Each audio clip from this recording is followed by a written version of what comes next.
저는 오늘 굉장히 마음이 뜨겁고 그리고 기쁘고 좋은 일이 있었습니다. 아는 집사님이 선생님이신데 자기만 아이 중에 중학생인데 너무 어려운 아이가 있는데 목사님 좀 도울 수 있으면 좋겠다고. 그래서 그 아이와 그 아이 엄마 아빠는 아이를 버리고 그냥 뿔뿔이 흩어져 버렸고 나가버렸고 할머니하고 사는데 할머니는 위암 수술을 하셔가지고 그리고 또 췌장 수술을 하시고 해가지고 생활 제대로 하기 어렵고 그런 가정에서 아이가 혼자 학교를 다니고 있는데 착하고 밝은 아이라 좀 조금만 도왔으면 좋겠다고 해서 그럼 한번 만나보자고 해서 만났어요. 만나서 이런저런 얘기하다 보니까 아이에게 제가 물었어요. 너 나중에 무엇이 되고 싶으냐고. 그랬더니 선생님이 되고 싶다고. 그래서 제가 너 선생님이 되고 싶은 건 너의 꿈인데 지금 이대로 가면 선생님이 될 수 있을 것 같아? 그랬더니 대답을 안 해요. 선생님이 되고 싶은 마음은 알겠는데 선생님이 될 때까지 네가 겪어야 할, 넘어야 할 장애물들이 정말 많은데 그때에도 끝까지 그 꿈을 붙잡고 갈 수 있겠어? 대답을 안 해요. 목사님이 너에게 그 꿈을 끝까지 붙잡고 갈 수 있는 비결을 하나 알려주고 싶은데 들을 거야? 그랬더니 눈을 초롱초롱 뜨고 저를 쳐다봐요. 그래서 제가 이런 얘기를 해줬어요. 너는 지금 네가 가장 불행하고 네가 가장 형편이 안 좋고 가장 열악하다고 생각할지 모르지만 너보다 훨씬 더 열악하고 힘든 사람들이 많다는 사실을 기억해야 돼. 그러면서 제 이야기를 했어요. 너는 지금 중학교를 다니고 있잖아. 네가 볼 때 목사님 어떠니? 괜찮아 보이지? 그런데 목사님은 중학교를 못 갔단다. 돈이 없어서. 그래서 교복을 입고 학교 가는 친구들 틈바구니 그 시내버스 속에 작업복을 입고 삽을 들고 일하러 갔단다. 3년 동안 막노동을 하면서 지냈단다. 너보다 훨씬 못했지? 그랬더니 고개를 끄덕끄덕거려. 그러면 너는 이제 중학교를 졸업하면 고등학교 갈 수 있어? 고등학교 갈 수 있대요. 그럼 고등학교는 졸업할 수 있겠구나? 그랬더니 그렇다고요. 근데 목사님은 검정고시를 해서 고등학교에 입학을 했는데 도와준 분들 때문에 1년 학교를 다니고 나서 2학년 때부터는 학교를 다닐 수 없게 되었어. 그래서 2년 동안 학교를 다니기 위해서 아이들이 점심을 먹는 시간에 선생님들이 신발을 다 걷어다가 복도에서 선생님들이 신발을 닦아주고 그리고 2년 동안 학비를 내고 그리고 학교를 졸업했어. 목사님보다 너 형편은 더 낫지? 그랬더니 그렇다고. 자, 그런데 그런 상황 속에서도 목사님이 꿈을 버리지 않을 수 있었던 이유가 뭔 줄 알아? 그것은 살면서 끊임없이 장애물들이 많고 힘들고 어려운 과정들이 있었지만 그때마다 내가 할 수 있는 일들이 없기 때문에 하나님께 도움을 구한 거야. 교회를 안 다니는 친구예요. 신앙은 종교가 아니고 삶의 문제를 만나나 내가 해결할 힘이 없기 때문에. 그래서 내게 힘이 없으면 그 자리에 주저앉을 수밖에 없고 꿈도 포기할 수밖에 없지만 그러나 내게 힘을 주시는 하나님을 의지하면 그때에도 꿈을 붙잡을 수 있고 그래서 내 삶을 새롭게 바꿔갈 수 있는 거야. 그렇게 한 걸음 한 걸음 걸었고 오늘 이 자리에 올 수 있었던 거야. 그러면서 제가 이야기를 해줬어요. 이제부터 너는 두 가지를 관심하면 좋겠어. 하나는 너를 오늘 여기까지 데리고 온 이 선생님과 좋은 관계를 맺고 선생님과 함께 선생님이 이야기하는 대로 순종하고 따르고 선생님과 좋은 관계를 유지하면서 선생님의 지도를 잘 받아 내 인생에 멘토로 삼고 함께 좋은 관계를 지내. 그러면 너의 어려운 순간들을 이 선생님의 도움으로 건널 수 있게 될 거야. 두 번째는 선생님도 할 수 없는 일들이 있을 거야. 그때 너는 선생님의 손에 이끌려서 교회로 나오고 하나님을 의지하면 좋겠어 라는 이야기를 들려줬어요. 근데 순간 아이에게 그 이야기를 하는데요, 어릴 적 제 모습, 그 아이 때의 제 모습이 갑자기 생각이 나면서 눈물이 나는 거예요. 눈물이 나는 거예요. 눈물이 나서 견딜 수가 없는 거예요. 내가 잘난 것도 없고 가진 것도 없고 형편도 정말 안 좋았는데 오늘 나를 이 자리에 있게 하신 하나님이 너무 감사해서, 할렐루야. 저는 저희 자녀들에게, 또 제가 섬기는 교회의 성도들이 자녀들에게 이 하나님을 온전히 전수해 줄 수 있다면 우리의 자녀들은 우리가 생각하는 것보다 훨씬 더 놀랍고 큰 일들을 감당하며 반듯하게 살아갈 거라고 확신해요. 할렐루야.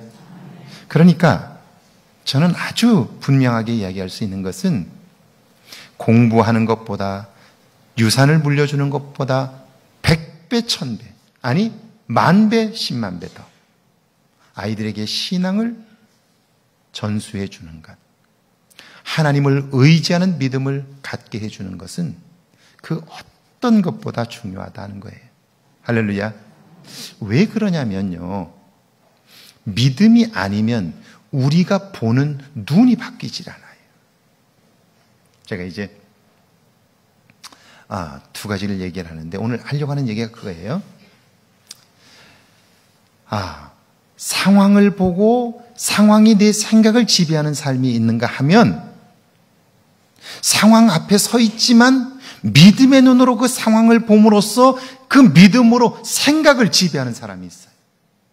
상황이 그 생각을 지배하는 사람이 있는가 하면 믿음이 그 생각을 지배하는 사람이 있어요. 이게 별거 아닌 것 같은데 완전히 달라요. 완전히 달라요.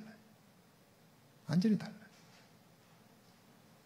그래서 믿음이 아니면 삶의 변화는 불가능하다. 왜냐하면 이 눈을 회복할 수 있는 길이 없기 때문에 그래요. 제가 영상을 하나 준비했는데요, 김창옥 교수의 강연을 잘랐어요. 여러분이 이런 상황에서 무엇을 보며 여러분의 감정이 어느 쪽으로 움직이느냐, 어떻게 행동하느냐, 결국 행동은 생각으로부터 오는 건데 이런 상황에서 여러분은 어떻게 행동하고 어떻게 생각하느냐 한번 생각해 볼 수 있으면 좋겠어요. 준비됐나요? 네.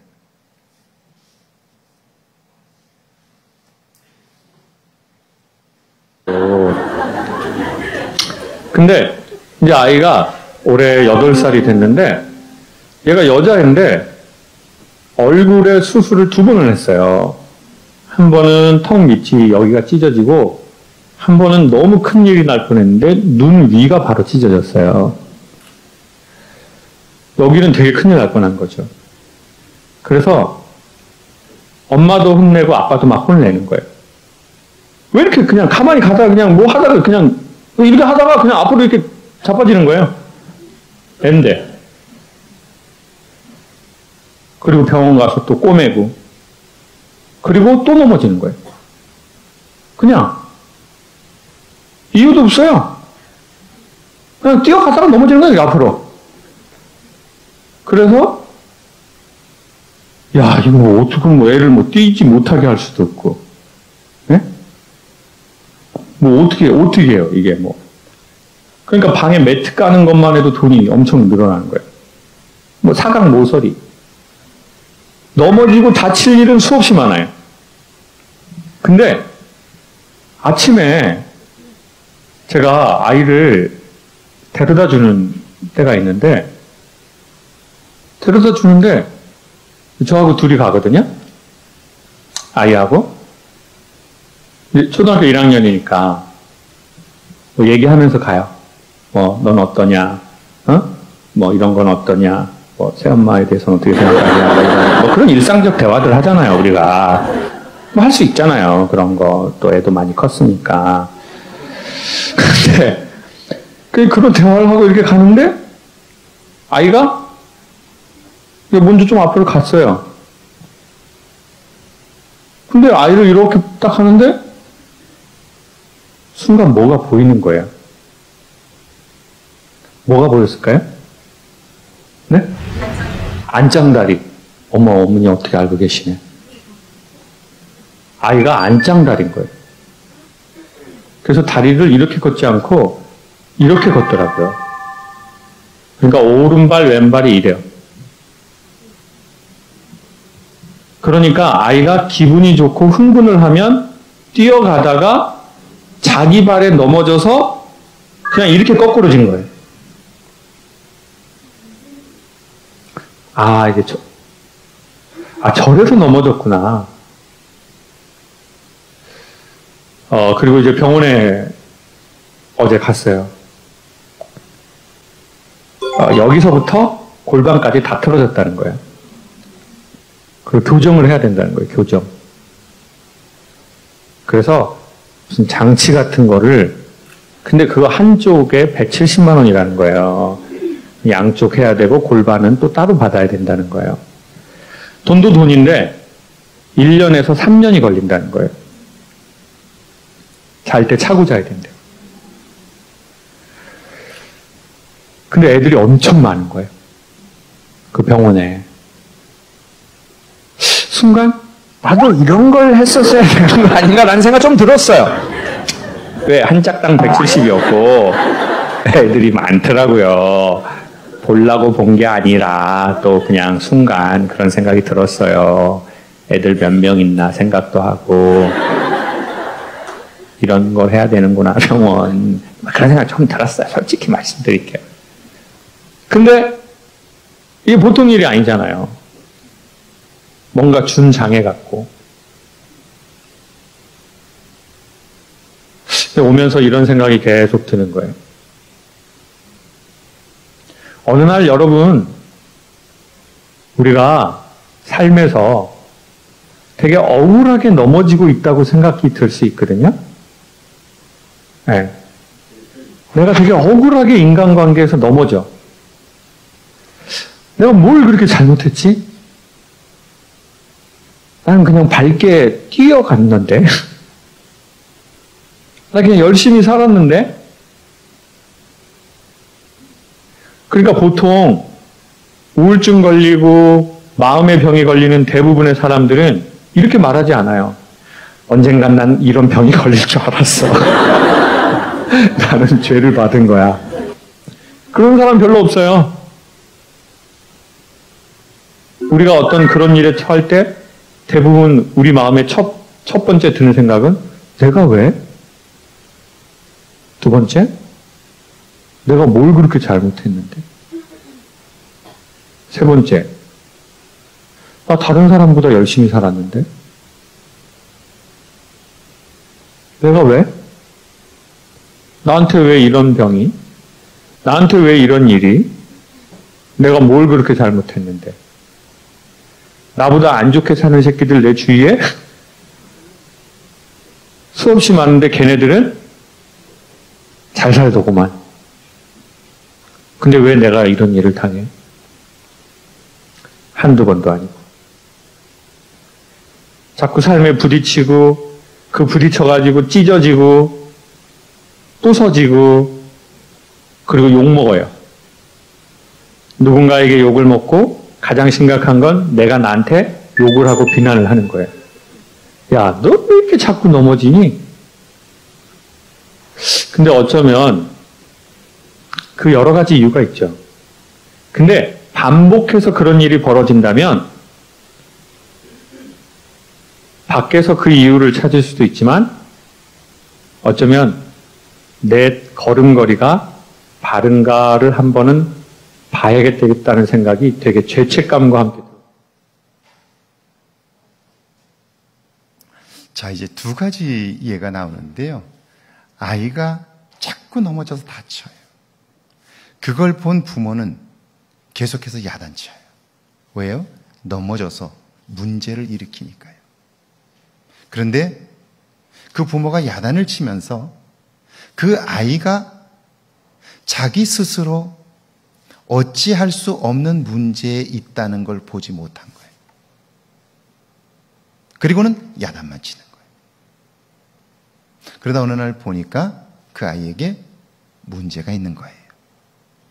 이거를 우리의 삶으로 보면 끊임없이 인간관계에서 문제가 생길 때 우리는 틀린 말은 아니에요. 왜냐하면 상황을 이야기하기 때문에.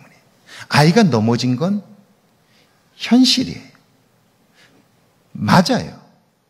그런데 부모의 역할은 뭐냐면 이 아이가 왜 넘어졌을까?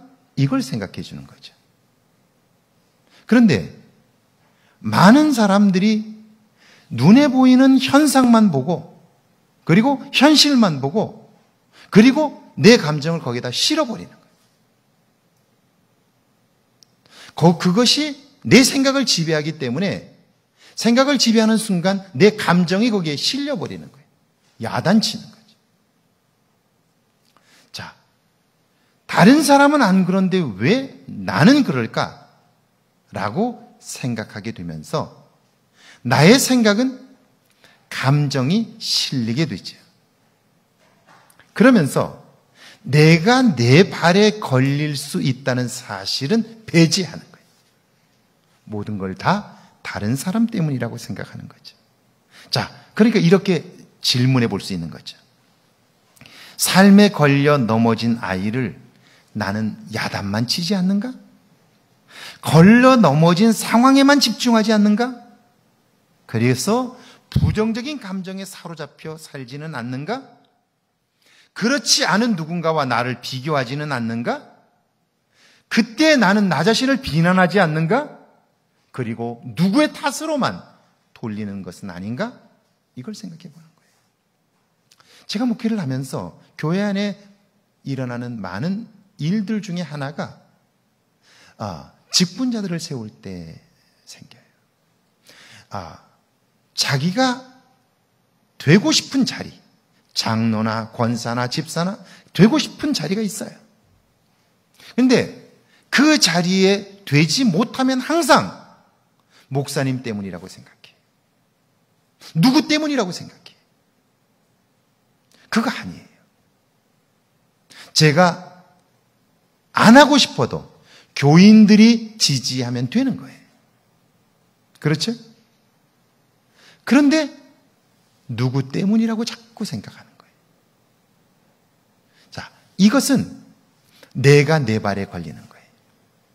제가 목회를 오랫동안 한 교회에서 벌써 7, 8년씩 이렇게 해보니까요. 그런 일이 생기면 그 사람은 계속해서 거기서 걸려 넘어져요. 심지어는 그것 때문에 교회를 떠나는 사람도 있어요. 한 번, 두 번이 아니고 반복적으로 거기에 걸려 넘어져요.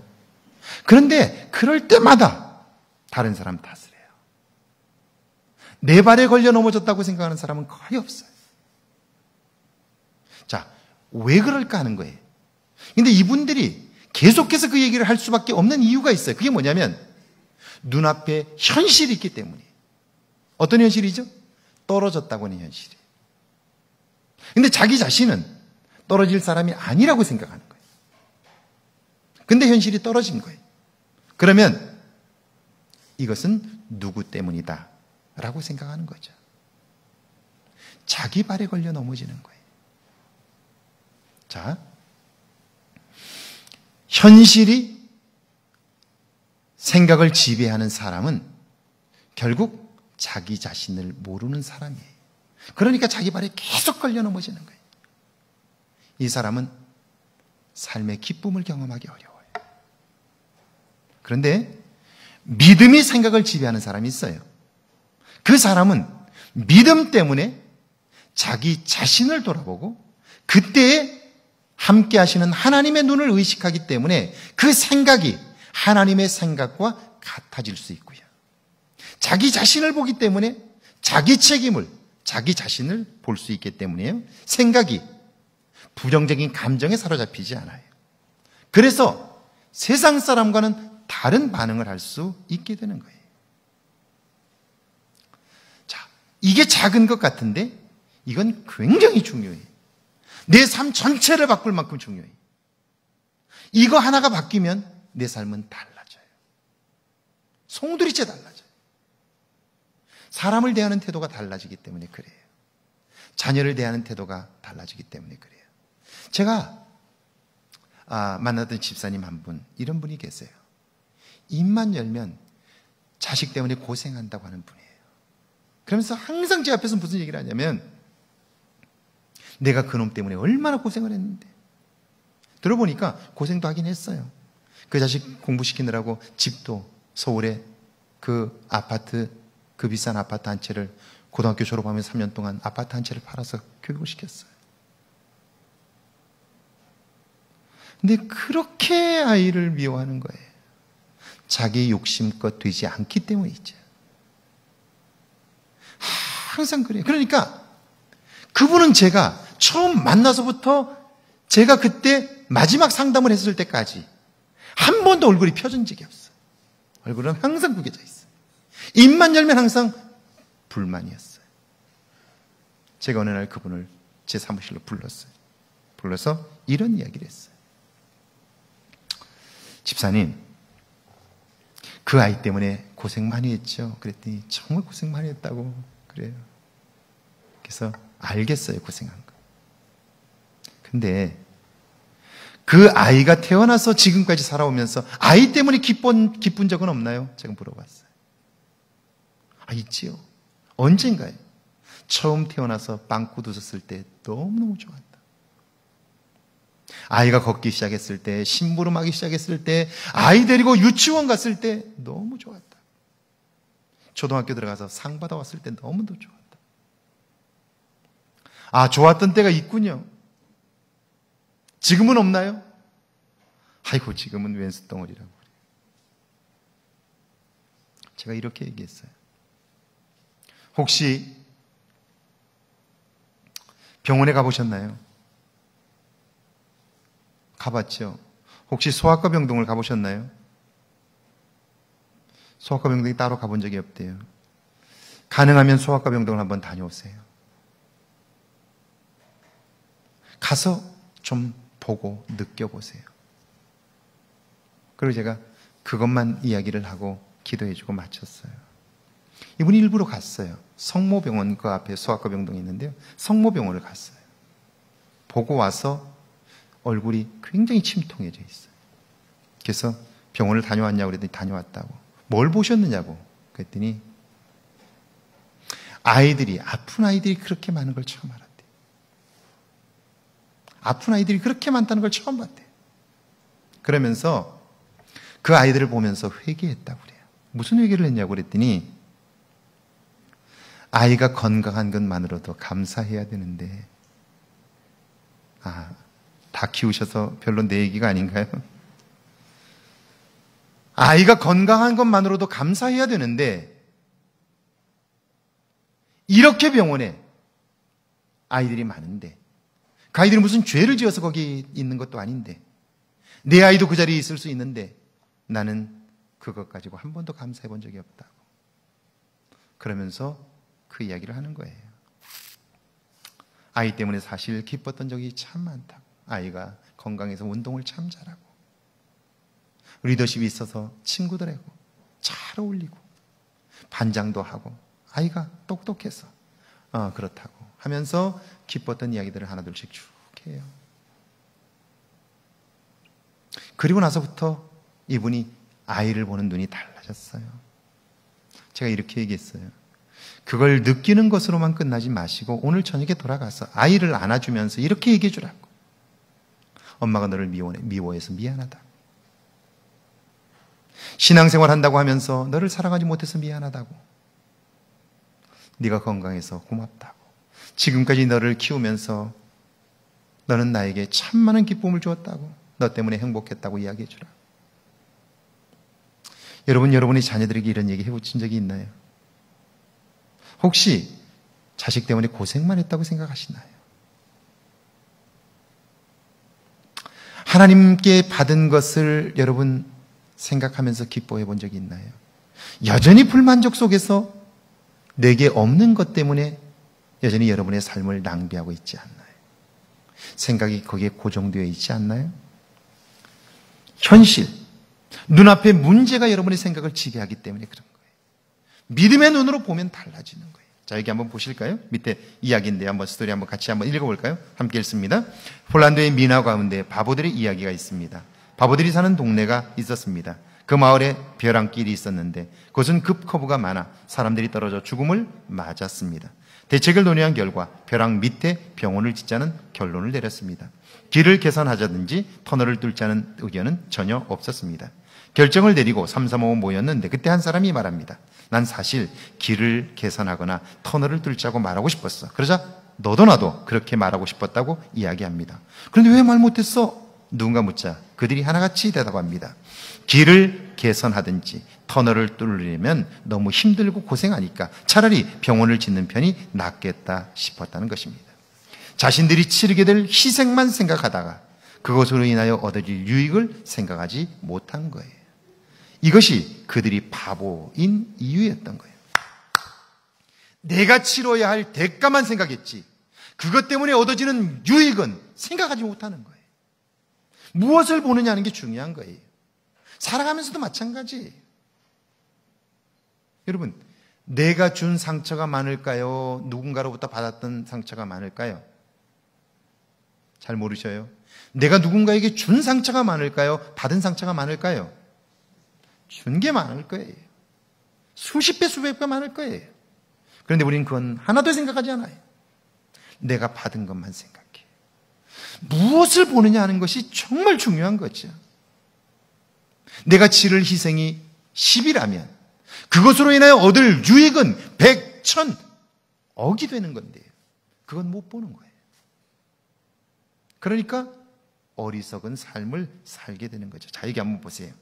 상황이 생각을 지배하는 삶이 있어요. 밑에 한번 같이 읽어볼까요? 함께 했습니다. 상황을 파악하는 일은 중요합니다. 왜냐하면 이성이 없는 신앙은 신비주의에 빠질 수밖에 없기 때문입니다. 그렇다고 이성에 매몰되면 신앙은 단순한 윤리와 도덕이 됩니다. 여러분, 이건 정말 중요한 이야기죠. 교회가 영적인 힘을 잃어버리고 이성이 작동하고 이성의 지배를 받으면 교회는 더 이상 영적인 공동체가 아니에요.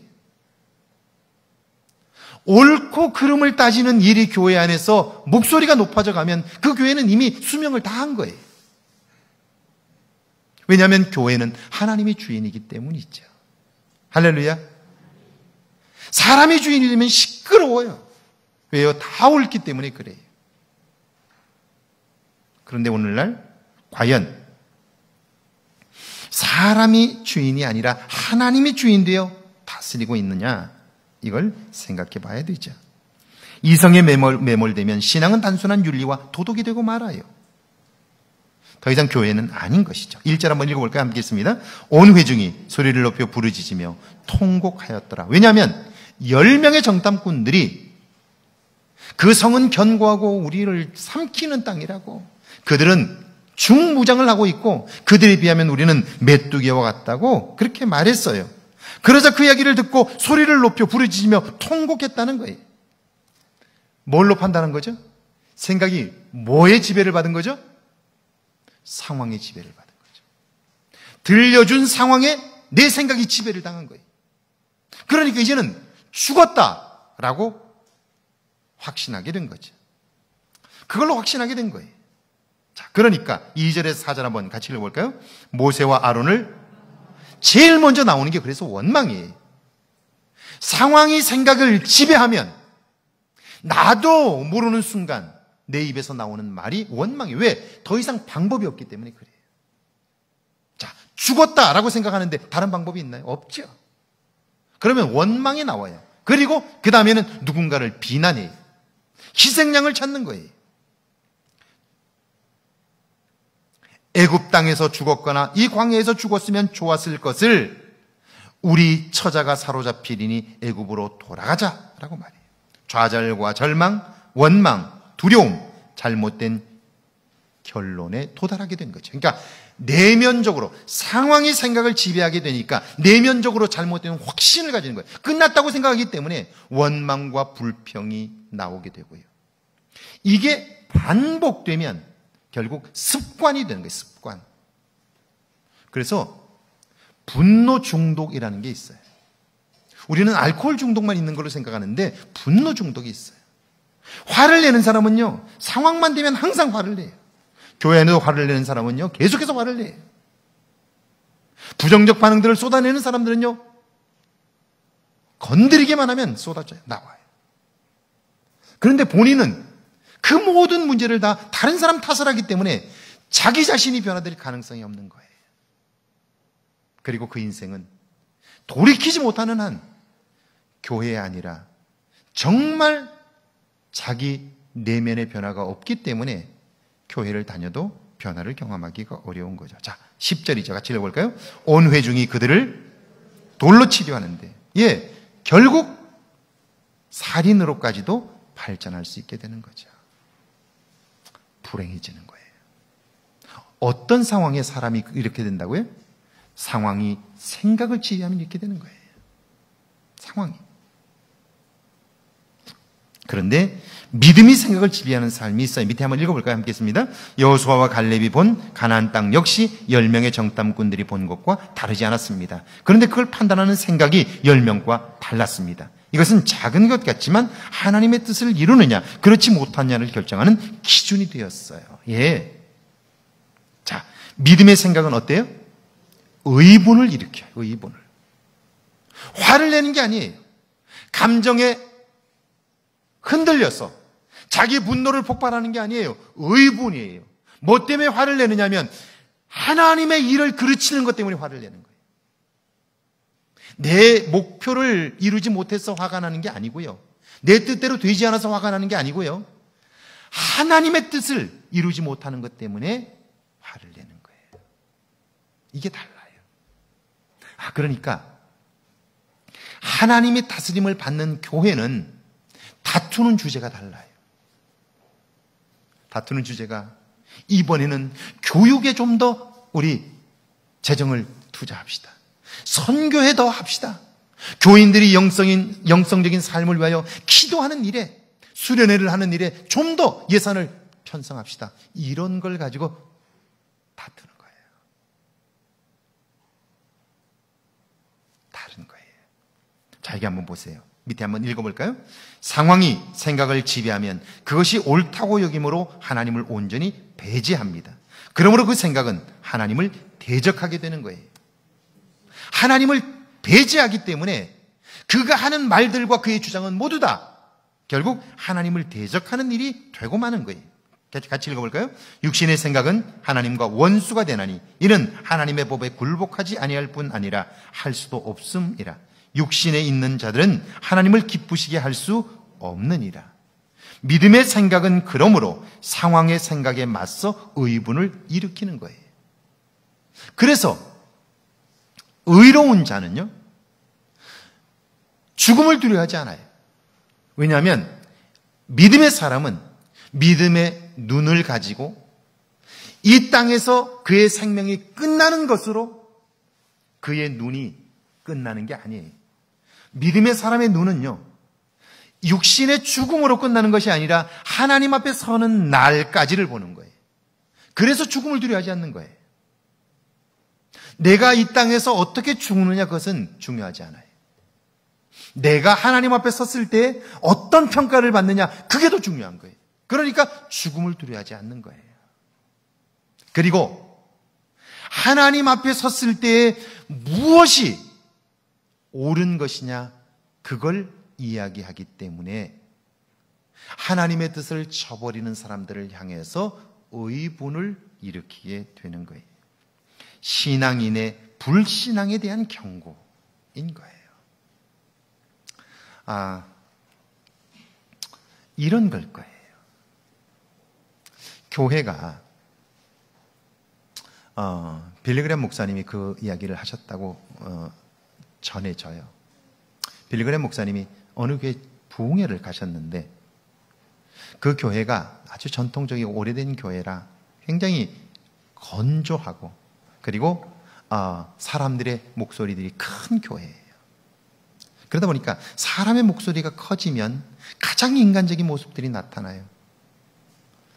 그러다 보니까 그 안에 술 먹고 직분을 받은 사람들이 그 동네에서 술 취해서 싸우고 그러면서 교회에 덕이 되질 않는 거예요. 직분자들이 그러니까 당회가 그분들을 불러서 주의를 줬어요. 그러지 말라고. 믿지 않는 자에게 그 걸림돌이 되고 하나님께 영광이 되지 못하는 일들을 삼가라고 그랬어요. 그런데 이분들이 그 주의를 듣지 않는 거예요. 행동의 변화가 없어요. 또 한 번 불러서 이야기를 했대요. 그런데도 조금도 그 이야기를 들으려고 하지 않아요. 결국 당회는 그분들을 직분을 박탈하고 그리고 근신 처분을 내렸어요. 자, 근신 처분을 내려서 그분들이 수찬을 받지 못하도록 하고 징계를 내렸는데요. 지난 주간에 그 일이 있었다고 목사님이 이야기를 하는 거예요. 자, 그때 빌리그람 목사님이 이런 얘기를 했다고 그래요. 육신의 잘못을 징계했다면 과연 이 교회는 지금까지 영적인 일에 있어서 범죄한 사람들에 대해서 몇 번이나 징계했습니까? 자, 술을 마시고 덕을 세우지 못한 것도 잘못한 일이지만 그러나 내가 인간적인 생각을 가지고 하나님의 일을 막았을 때 교회는 그걸 분별하고 그 사람에게 징계할 수 있는 영적인 능력이 있느냐 하는 거예요. 목회를 하다 보면 목사로서 참 어려울 때가 있어요. 교회를 나오던 사람이 안 나오면 제가 안 찾아갔겠어요? 찾아갈 만큼 가죠. 더 이상 안 된다고 생각할 때는 제가 거기서 스탑해요. 여러분이 저를 7년 이상을 봐왔으니까 알잖아요. 제가 안 간다면 거기에는 그만한 이유가 있는 거예요. 또 갈 만큼 가는 거예요. 정말 갈 만큼 가요. 근데 어느 순간 더 이상 가면 안 되겠다 하는 생각이 들 때 발걸음을 멈춰요. 대신 그것 때문에 얼마나 제가 마음 아파하고 힘들어하고 기도할까요? 그런데 바깥에서 그 이야기들을 할 때 제 마음이 정말 너무너무 아파요. 제가 속상해서 마음 아픈 게 아니고요. 그 이야기를 하는 사람이 신앙이 흔들릴 수 있기 때문에 그게 마음 아픈 거예요. 그 사람 때문이 아니고 그 말을 하는 사람의 신앙이 흔들리기 때문에 그게 마음 아픈 거예요. 영적인 일에 있어서 하나님이 주인 되어서 하실 때에 그걸 볼 수 있는 눈이 오늘 우리에게 있느냐 하는 거예요. 자, 믿음의 생각은 의분을 일으켜요. 그래서 자, 두 번째는요, 믿음의 생각은 긍정적이에요. 밑에 한번 읽어볼까요? 함께 읽습니다. 하나님께서 지으신 모든 것이 선함에 감사함으로 받으면 버릴 것이 없나니 하나님의 말씀과 기도로 거룩하여 지민이라. 믿음은 이 말씀, 약속을 믿는 것입니다. 그러므로 긍정적일 수밖에 없습니다. 자, 이때 제가 긍정적이라고 말을 했더니 사람들이 이 말을 이렇게 받아들여요. 긍정적이라는 말을 좋게 생각한다 이렇게 받아들여요. 긍정적이라는 말은요, 그런 말이 아니에요. 여러분, 좋게 생각한다는 것은 누구나 할 수 있는 일이에요. 성경이 말하고 있는 긍정적이라는 말은 그런 말이 아니에요. 자, 이때 긍정적이라는 말은요, 좋게 생각한다는 거예요. 무슨 말이냐면, 자, 저는 이걸 갖고 싶었어요. 모세로 말하면 모세의 꿈은 가나안 땅, 약속의 땅에 들어가는 거였어요. 그런데 내가 이걸 갖고 싶은데 가질 수 없게 되었어요. 정말 오랫동안 노력하고 애쓰고 힘썼는데 그런데 이걸 못 가지게 된 거예요. 모세는 40년 동안 가나안 땅에 들어가고 싶었어요. 그래서 모진 수모 모든 고통을 다 참았어요. 이제 저 가나안 땅이 건너다 보이는 거예요. 얼마나 기뻤을까요? 그런데 그 땅을 다 보여주고 나서 하나님이 말씀하기를 너는 그 땅에 못 들어간다는 거예요. 분명히 너를 통하여 이 백성을 약속의 땅으로 데리고 간다라고 말씀하셨는데 이제 그 땅을 보게 되었더니 너는 못 간다는 거예요. 여러분 같으면 어떻게 생각하시겠어요? 근데 모세는 긍정적이었어요. 긍정적이라는 말은요, 무슨 말이냐면 내가 목표한 것을 못 이뤘지만, 그러나 하나님이 하시면 못 이룬 그것이 내게 좋은 것이다 라고 받아들이고, 믿음으로 받아들이고 그것을 용납하는 게, 이게 긍정적인 거예요. 아멘이시죠? 그러니까 좋게 생각하라 이 말이 아니에요. 나와 다른 결정이 내려져도 그걸 하나님의 뜻으로 받아들일 수 있는 그 믿음의 눈이 있느냐 하는 거예요. 이게 긍정적인 거예요. 그래서 다른 거예요. 다른 거예요. 모세의 위대함은 여기에 있는 거예요. 그가 얼마나 대단한 사람이에요. 그런데 비석 하나 만들지 않잖아요. 무덤 하나 만들지 않잖아요. 그런데 어때요? 우리 생각에 비석 하나 만들지 않고 무덤 하나 만들지 않으면 그는 다 잊혀져서 아무도 그를 알지 못할 것 같은데, 그런데 지금 수천 년이 지난 오늘까지, 이 황등까지 그의 이름이 알려졌잖아요. 어디에 묻혔는지도 모르는데, 비석 하나 없는데 어떻게 그의 이름이 여기까지 알려질 수 있었어요? 하나님이 기억하시기 때문에. 할렐루야. 하나님이 기억하시기 때문에 그 얘기라는 거예요. 이게 긍정적이라는 거예요. 믿음의 사람이 믿음의 말을 할 수 있는 근거도 바로 이 믿음 때문입니다. 10명의 정탐꾼이 그 땅을 악평하고 삼키는 땅이라 말했지만 그들은 아름다운 땅이라고 말하는 거예요. 그래서 이 사람들, 이 긍정적인 사람들 통해서 소망이 창조되는 거예요. 뭐가 창조된다고요? 소망이 창조되는 거예요. 소망. 자, 오늘 코로나19 상황에서 누가 소망을 이야기할 수 있어요? 제가 요즘 세미나가, 목사님들 중심으로 한 세미나가 엄청나게 많이 열리고 있어요. 근데 거의 제목이 똑같아요. 코로나19 상황, 코로나19 이후의 목회, 코로나19 이후의 교회, 코로나19 이후의 모든 다 제목들이 다 이거예요. 제가 세미나 참석은 안 하지만 자료들은 다 읽어요. 거의 나와 있는 자료들은 제가 다 읽어요. 어제도 우리 갈릴리교회 송 목사님과 같이 이야기를 하는데, 송 목사님 역시 똑같은 얘기를 해요. 송 목사님 책을 많이 읽는 분이셔요.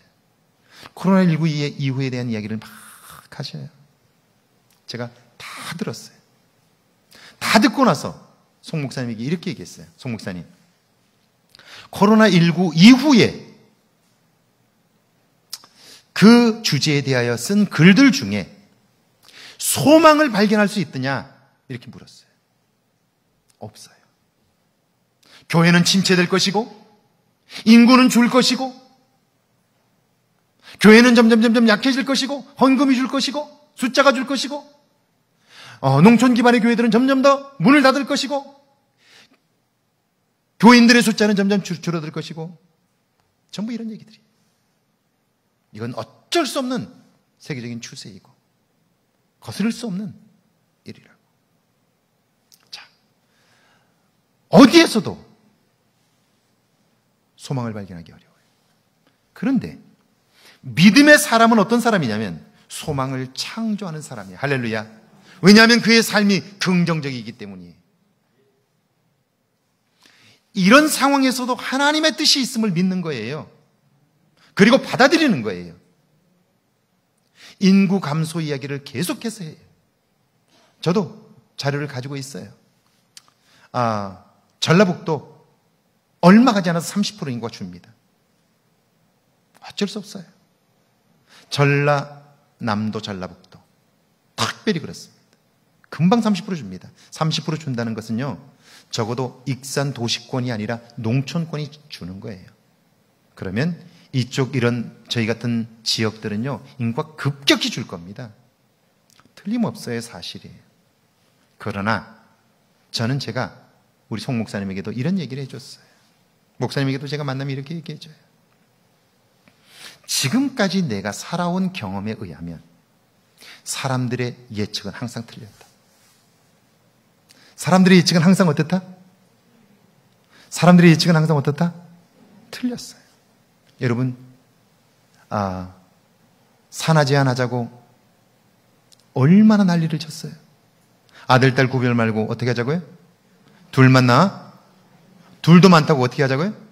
하나만 낳자고. 심지어는 하나도 많다고 한 집 건너 하나씩 낳자고. 지금 어떻게 됐죠? 많이 낳는 게 애국이라고. 그렇게 얘기하잖아요. 틀렸죠? 틀렸어요. 자, 제가 이렇게 얘기했어요. 한국은 인구가 줄 것이다. 그렇기 때문에 한국은 지금 빨리 인구 정책에 대한 새로운 변화를 도입해야 된다. 인구 변화에 대한 가장 좋은 방법은 이민 문호를 여는 것이다. 자, 일본이 왜 추락해 가는가를 한번 생각해 보세요.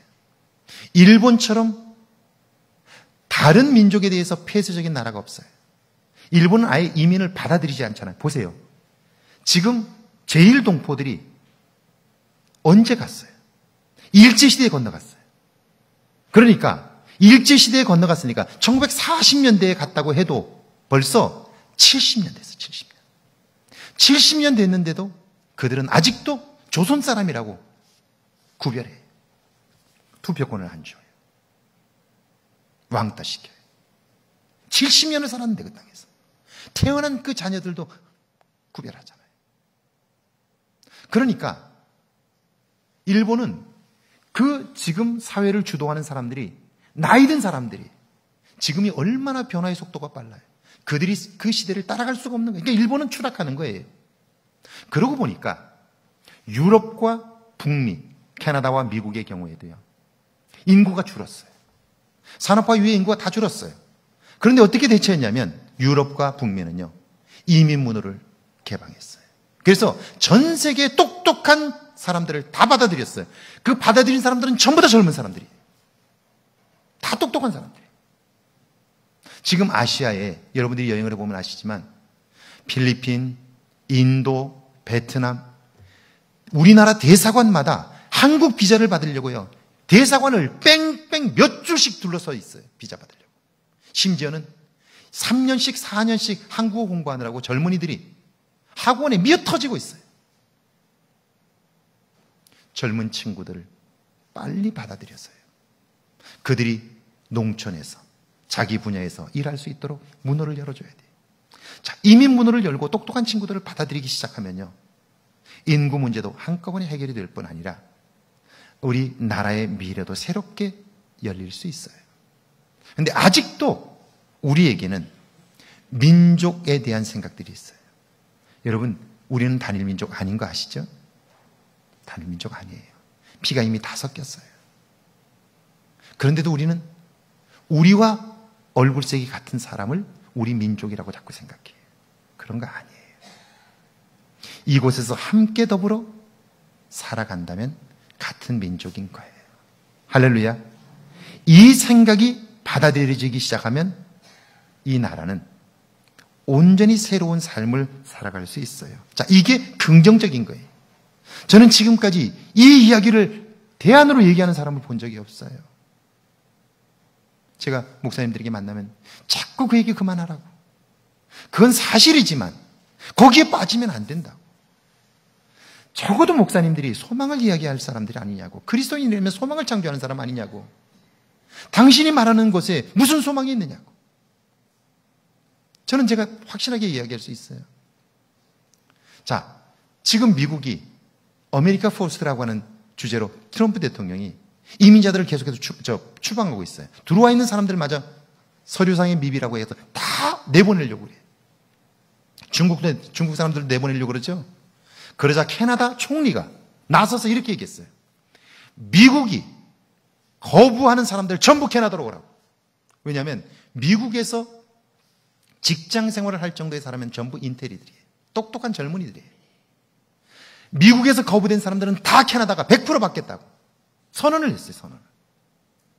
똑같은 나라인데 지도자가 누구냐에 따라서 완전히 다른 거예요. 캐나다가 이걸 아는 거예요.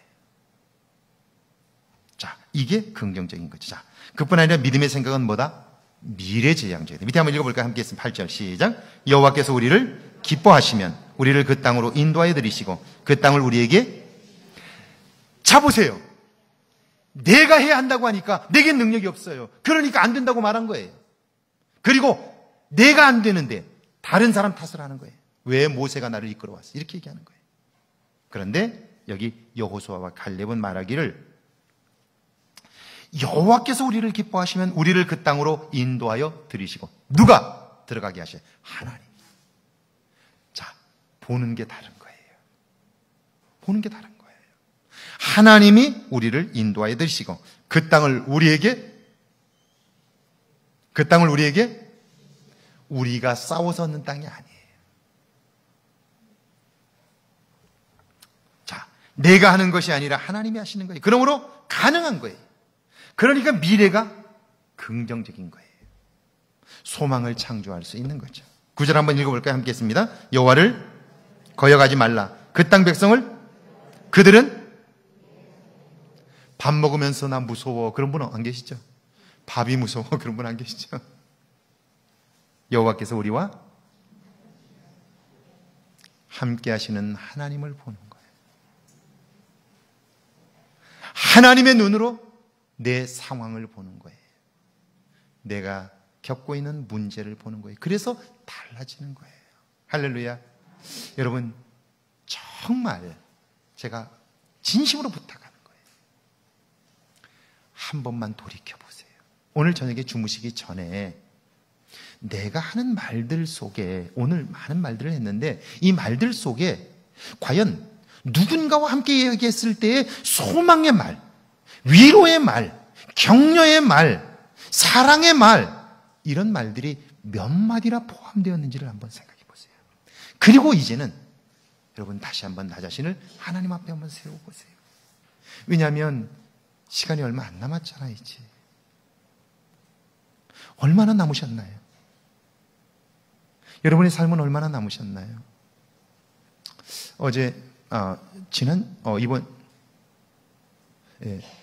지난 주간 주말에 제가 우리 가깝게 지내는 장로님 한 분 위해서 기도하고 있는데, 지금 계속해서 기도하고 있는데, 기도를 하는데 갑자기 그분을 위한 기도가 깊이 나와요. 그리고 마음이 막 불안한 거예요. 교회 내 작은 어려움들이 있어서 힘들어하는 건 제가 알고 있어요. 근데 마음이 막 불안하고 그런 거예요. 그래서 월요일 날 전화를 했어요. 월요일 날인가요? 전화를 했어요, 제가. 장로님 혹시 요즘 힘드시냐고, 어려운 일이 있느냐고, 그랬더니 어떻게 아셨느냐고 그래요. 아니요, 제가 장로님 기도하고 있는데, 근데 제 마음이 그렇게 불안하고 힘들어서 내가 전화를 했다고, 교회 때문에 어려우신 거냐고 그랬더니, 교회 문제야, 하나님께 이제 맡겼고, 근데 사실 일이 하나 있었다고 그래요. 무슨 일이냐고 그랬더니, 외사촌 동생이 있는데 이제 40대 중후반이에요. 아이도 아직 어린데, 그런데 폐암으로 갑자기 죽은 거예요. 근데 전혀 문제가 없다가 어느 날 갑자기 병원에 가서 검진을 했는데 폐암으로 수술도 못하고 얼마 못 산다고 그런 거예요. 근데 가족들이 쉬쉬하는 거예요. 근데 이분이 의사니까요. 가서 보니까 얼마 못 살게 생긴 거예요. 그래서 장로님이 이야기를 해줬대요. 이건 쉬쉬할 이야기가 아니라고. 이제 이 친구 죽음 준비해야 된다고.